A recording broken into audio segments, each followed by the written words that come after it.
Socialism کیا ہے؟ Socialism ایک معاشی اور سیاسی نظریہ ہے جو پیداوار، تقسیم اور تبادلے کے ذرائع و اجتماعی ملکیت کی کنٹرول کی وضاحت کرتا ہے۔ بنیادی اصول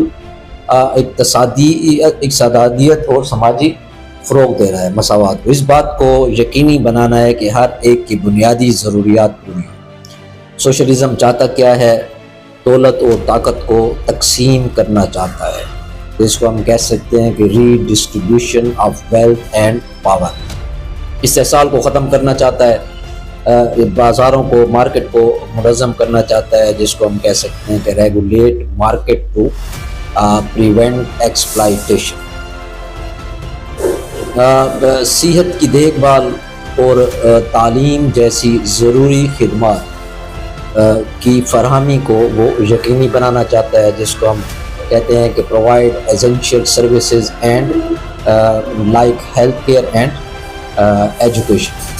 مقابلے پر تعاون کو فروغ دیتا ہے، جس کو ہم کہتے ہیں کہ فاسٹر کوآپریشن اوور کمپٹیشن۔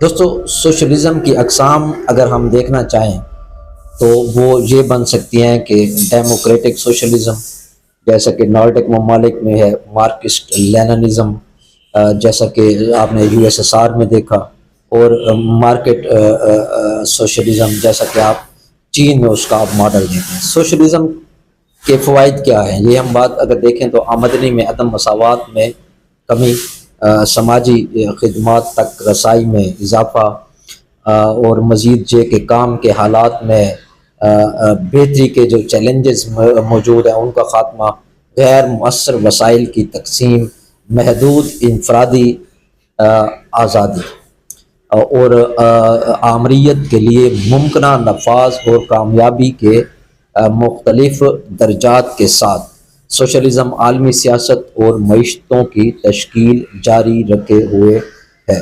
ایک چھوٹا سا سوشلزم کے متعلق، اس سے بہت کم میں یہ ہو نہیں سکتا تھا، میں نے کوشش کی کہ بہت کم وقت میں سوشلزم کو بیان کر دوں۔ بہت شکریہ آپ کا۔